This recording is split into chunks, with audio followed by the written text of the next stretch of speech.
De nouvelles informations, des réponses à nos questions et encore plus de personnages annoncés. Alors, aviez-vous remarqué? Salut tout le monde, j'espère que vous allez bien et bienvenue dans les archives galactiques. Aujourd'hui, comme vous l'aurez deviné, on va parler du deuxième trailer de The Bad Batch. Et donc cette vidéo fera un peu office de deuxième partie de la vidéo de la semaine dernière. Donc concernant la série, on a eu quelques nouvelles informations. Notamment que le premier épisode, donc qui va sortir le 4 mai, va durer 70 minutes, donc ce qui équivaut à 1h10. Donc ça va vraiment être un gros épisode pour un début de série Star Wars. Donc ce sera sans doute l'arc de Kamino, on en reparle plus tard. Et on a également appris la durée de la série, donc elle va durer 14 épisodes, ce qui nous emmène jusqu'au 30 juillet, en sachant qu'après il va y avoir la série Vision qui va prendre le relais, et pour finir, la série Le Livre de Boba Fett en fin d'année. Voilà, donc ce sont les seules nouvelles informations qu'on a eues dans les dernières semaines. Détail numéro 1. Au début du trailer, on a beaucoup plus d'images de ce qu'il va se passer sur Kamino. On comprend notamment que Tarkin, accompagné du premier ministre de Kamino, Lamassu, va mettre le Bad Batch à l'épreuve contre des droïdes, donc dans la salle de la citadelle, pour voir s'ils sont si puissants que les rumeurs le prétendent et pour, je pense, les faire rejoindre l'Empire. Détail numéro 2. On revoit Echo dans une autre armure qui semble être son armure habituelle. A mon avis, l'armure qu'on avait vue dans le premier trailer est en fait une armure temporaire. Détail numéro 3. On aperçoit ensuite des V-Wing survoler Tipoca City que l'on avait pour la première et seule fois vue dans la Revanche des Sith et où ils escortent la navette de Palpatine vers les centres médicaux de Coruscant. Donc il faut savoir que ces vaisseaux, c'est les ancêtres des chasseurs Tie impériaux avant qu'ils rejoignent vraiment la flotte impériale. Détail numéro 4.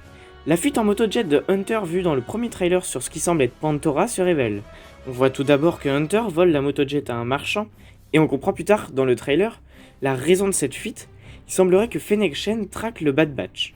Et étant une chasseuse de primes, ce n'est pas étonnant avec l'annonce que fait Tarkin plus tard dans le trailer. On en reparle très vite. Détail numéro 5.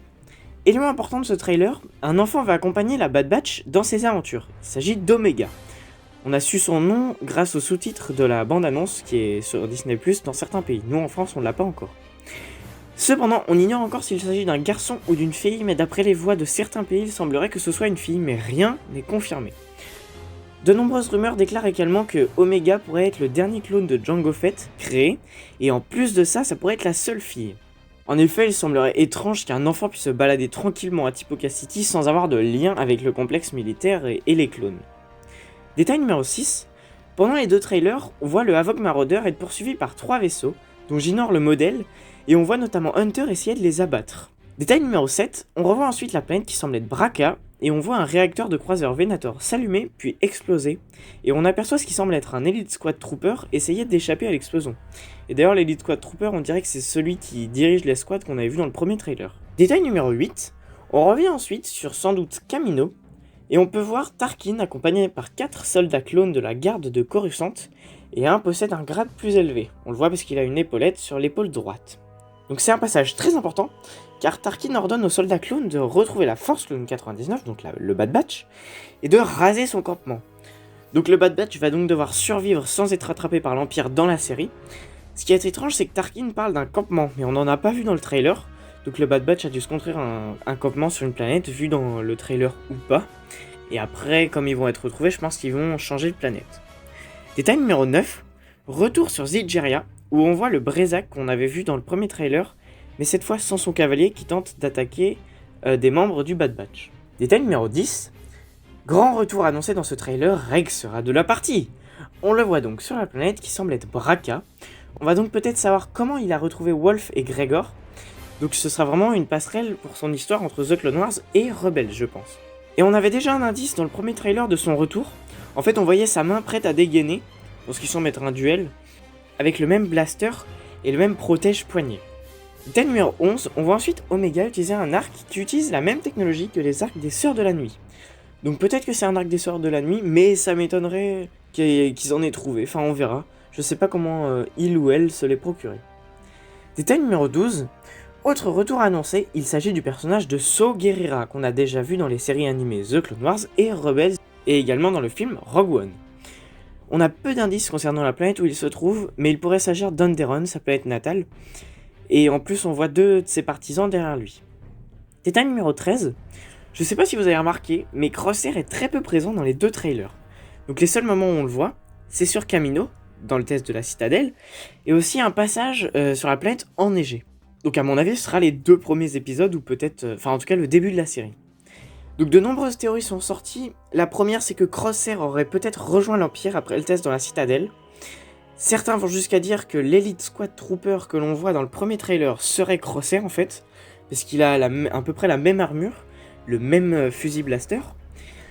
Mais d'autres disent qu'il serait peut-être mort. Mais je pense pas, parce que Kamino, comme je pense que ce sera le premier épisode, et la planète enneigée peut-être le second, c'est vraiment étonnant que la production ait décidé de tuer un membre de la Bad Batch, alors que la série est vraiment portée sur ça. Après, peut-être qu'aussi il a été capturé, enfin on peut faire pas mal de théories. En tout cas, on vient très récemment d'apprendre qu'une de ces théories est vraie. Donc je veux pas vous spoiler, parce que ça reste quand même un spoil de la saison. Donc vous verrez en voyant la série, mais il y a bien une de ces théories qui est vraie. Et avant de terminer, il y a une rumeur qui dit qu'on reverrait Grogu, alias Bébé Yoda, dans la série, et que ce serait le Bad Batch qui l'aurait sauvé du fameux endroit, donc qu'on a appris où il était à cette époque-là dans The Mandalorian. Donc je veux pas vous spoiler à ceux qui l'ont pas vu. Mais à mon avis, cette rumeur elle est fausse, car l'Empire n'a dû laisser personne approcher donc le fameux endroit où il est. Et comme je vous l'ai dit, à mon avis, le Bad Batch, enfin en tout cas la série, va commencer sur Kamino. Donc ce serait trop tard pour sauver Grogu. Donc vraiment, ça m'étonnerait qu'on le voit dans cette série. Après, on peut avoir une surprise, mais franchement, ça m'étonnerait beaucoup. Voilà, cette vidéo touche à sa fin. J'espère qu'elle vous a plu, que vous aurez appris des choses comme d'habitude. On se retrouve, j'espère, la semaine prochaine pour une nouvelle vidéo. À bientôt, c'était Dinjarin pour les Archives Galactiques. Ainsi ai-je parlé.